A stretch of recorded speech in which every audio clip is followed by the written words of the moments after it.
See y'all, she's bothering me. Listen, how y'all doing? What's up? My name is Minister Vashawn Mosby, alongside my mother. I am Evangelist Angela Allen Johnson. Hold on. This is going to be our first miracle of the year to see Evange live with no makeup. I noticed that. I didn't want to say that. Yes, I don't have Are you on good on any. camera? I don't have on any. I do have on my jewelry, a little bit of it, but as you know, that I've been down for the last couple of days. This crazy stomach virus again, so this is bare bones, so. Okay, moving along. Welcome to your Moving along. Okay, y'all didn't come to hear. we're kind of waiting for people for it to build the audience. I'm just playing. Hey, what's up, Brittany? How you doing, sweetheart? Hey. I'm watching. If you see me look up, I'm watching the number of live viewers we have. So I know you all are so interested in knowing what exactly do we have going on. COMD, for those who don't know, is Conversations of a Mother and Daughter, and that is the business and ministry platform my mom and I use to get the message of God out. UK playing. Roche, you know what? Listen, sometimes we got to go ahead and go live with UK's on. Hey, how you doing, sweetheart? So we are going to address briefly, because my mom wants to go eat her blizzard. I have been on my deathbed for 4 days, and so a sister just needs a little treat. No, she doesn't. So she can get back on her feet. She needs green food. Anyway, so we are going to address what the elephant... Okay. Can you... We got my sister over here who refuses to be on camera, by the way. All this extra stuff going on to my left. I just falling off to nothing. My goodness. Okay, so let's disappeared. Listen, y'all, like, wasting time. So, the subject of the evening, soul tie. Soul tie. What is a soul tie? Do you want to go ahead and start us off? Well, we just want to kind of scratch the surface tonight, talking about soul ties. So we thought we would start with telling you, how do you know you have a soul tie? So let's start there. We're going to, when we get into our full... Look, she's about to get put out. You hear me? That is so Put funny. your phone on silent. When we get into the full-blown lesson, we'll tell you, we'll give you the background and everything. But tonight, we thought we'd just discuss, how do you know you have a soul tie? So one of the ways that you know you have a soul tie is if you've been with someone that you're trying to break up with and you absolutely can't. This person can come back 6 months later, a year later, 2 years later, 3 years later, and for some odd reason, you entertain them. You take that phone call, even if it's at 11 o'clock at night. You let them know where you are. You give them your address. You meet them for a drink. Okay. Those people that you know, when you leave them, you should leave them. You vow in your heart never to see these people again, never to entertain them again. And before you know it, you're entertaining that soul tie all over again. Sean? And I want to just talk about briefly, people assume, my sister's taking pictures of me, me and my ADD. Most people assume a soul tie is only, you only get a soul tie by having sex. So let's start there. That is not true. We're not going to really get... And I just want to talk about just that part. I'm not going to go too deep into it, but I need people to understand that. Good evening, Nicole. That soul ties are not something sexual. So most people, when they hear soul tie, they're like, "Oh, she must be in sin. Oh, he must be in sin," and that's not the case at all. The soul tie that most people talk about are the relational soul ties, the soul ties you get once you are not even intimate with somebody. If you are in a proximity with a person, if you spend a lot of time with a person, you can be connected to that person in spirit and emotions. And emotional attachments are very real, they're very strong. They really masquerade as something that they probably are not, but because our soul realms are made up of our mind. Why is it doing that? What doing? It looks like the camera is going slower than what I'm talking. So that's why you got to kind of slow it down. Oh my gosh! Okay. she's starting to preach. Listen, look, I didn't have to touch her. You know how usually she goes in. I don't like it when you touch me. We're just talking about the soul realm. So the soul realm is not the physical realm; it's the soul realm. So that's the mind, will, and emotions. And so you can have soul ties at work. You can have soul ties with, a lot of people now say, oh, my work husband or my work wife. That's bad. And when things go wrong at home, you go to work and tell your work wife or your work husband.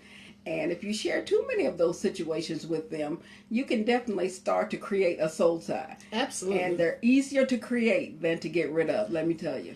And the bad thing about soul ties, typically they start off very innocent. You're thinking, oh, I just want to hang out with this person. Oh, it's not going to be a sexual thing. We're just going to spend some time together. Hey, Rachel. Oh, we're just going to talk on the phone. I'm going to text them. Let me just see how their day's going. Let me just see what's up with them. Let me just check on them and make sure that they're cool. And then slowly but surely you find yourself in a situation where you cannot let go. You start to feel guilty because you want space. You start to feel bad because you're now in a situation that's stronger than what you can really deal with at the time. So now you're like, okay, why can I not stop thinking about them?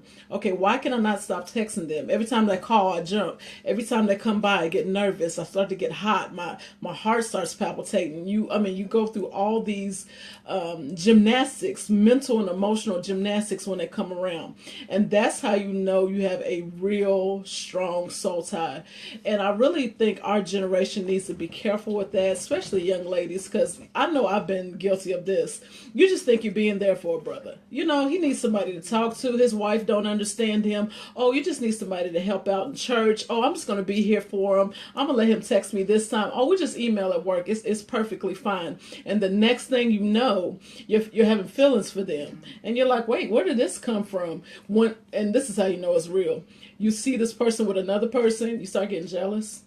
See, now usually she taps me because she's, because I start preaching. Look, now she's preaching, so I'm just easily just tapping her with elbow so that she can, go on, run on down the road with this. I'm telling y'all, I'm preaching. We have things to do a little bit later. So listen, I'm telling y'all, before she gets the whole full-blown sermon out. It's not a full sermon. I'm telling y'all my testimony. Yeah, she's getting ready to go. Listen, yeah, she's getting ready to feel her help coming before. Wait, hold on. Why is it so hard to break a soul tie? Because it's something that you want. Well, that's exactly what I was getting ready to address. That's exactly what I was going to. Why is it hard to break a soul tie? Because number one, it's something you can't see. A soul tie is something that you develop in an invisible realm, your mind, will, and emotions. So it's hard to tell when the attachment takes place. So it's very hard to tell that how to break it. That's what makes it very difficult in breaking it. One of the reasons is it's innocent. You haven't done anything physical. You're getting a need met, but you're getting a need met illegally. I wanted to use handcuffs on the flyer because unlike marriage, which is a legal connection, a legal soul tie, an illegal soul tie is someone that you are not in covenant with. And so it does fill a need. It does fulfill a need in your life. I've heard many times, I've gotten in trouble myself with men saying, oh, I want to know more about the Lord. And then they want to call me later. And then they want to take me out and discuss it. And then they want to meet me in person. And then they want to talk about my eyes. And then they want to, and it leads into something because, I have time. As a single person, I do have time. But I don't have time to do that. So what happens is, wait a minute. So what happens is you create something out of an innocent friendship. But when it starts to meet a need and it starts to cross boundaries, like, cell phones and text messages, and you can be infatuated with someone who's not even available, and that can turn into a soul tie. Okay, Rachel says something very interesting. Soul ties stroke a natural need that lies within all of us because it's natural, it feels right, and it's deceptive. That is the point that we really struggle with. Okay, wait a minute. How do you, this is Alexandria, how do you get over one when it's a child's father, when you have to see them and be in contact with them? Hold that thought. Nicole, if you don't want it, but it seems hard to break, especially in a relationship where you're trying to end. Okay, Alexandria, I'm going to go ahead and take hers. Okay? I'll take the other one. Soul ties with the baby father is hard. How do I know this? I had both of my children outside of wedlock. So I wasn't married when I had my children. And it's really hard when you have a physical connection with somebody. You understand when you have sex with somebody, you become one. So biblically speaking, you actually physically become one. So what you have to do is literally go to God and say, listen, God, I repent of this relationship. I should not have slept with them. I should not have let it get this far. You now have to ask him to, one, break that connection. 2, you have to ask him to remove the emotion. And then 3, the last part is on you. You now have to set a boundary with this person to let them know, you know what? I know we have a child in common. Now I'm using legal terms. I know we have a child in common, but that does not give you access to my body. That does not give you access to my mind. If you want to call your child, you need to call it this time. If you want to see your baby, you can't come at night. If you know he's asleep or you know she's asleep, it's not a good time to come over. Don't call me and ask me what I need. I mean, you have to set strict boundaries. And eventually those feelings will start to fade. You will start to walk in your deliverance and you'll start to get through it. You can also get a soul tie after divorce, because you have then once been legally bound to someone. And then when you're no longer in covenant with them, those ties are still there. Mm-hmm. So it's the very same way. It's the very same thing she's talking about. You need boundaries in your life and you need accountability partners. You need people that you can pray with. Someone that you can talk to that won't take it to the streets, someone that you can call when you feel like, support groups are very important for all kinds of addictions. And basically a soul tie is an emotional addiction. Mm-hmm. And so you have to have accountability around you, being in church, having a pastor, having someone that you can go to and pray with. I'm feeling weak. It's Friday night. I got that call. He's waiting for me to return the text.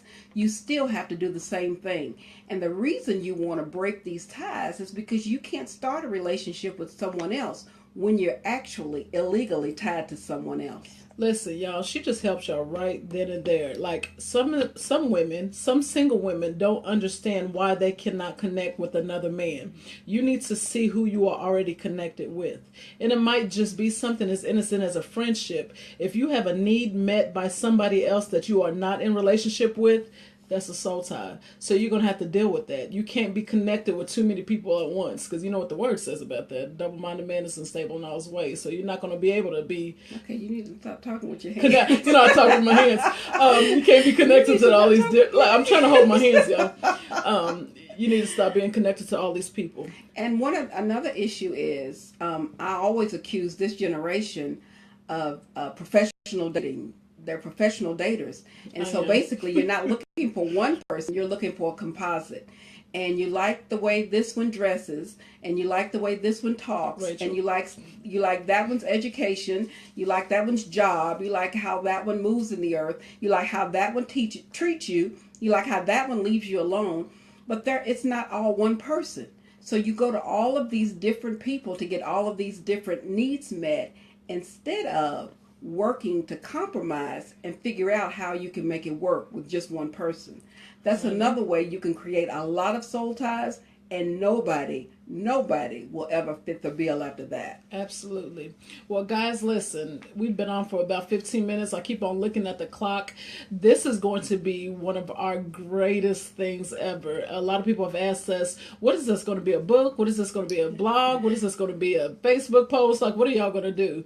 We are going to do a bevy of things. So I need y'all to, a bevy, I love it.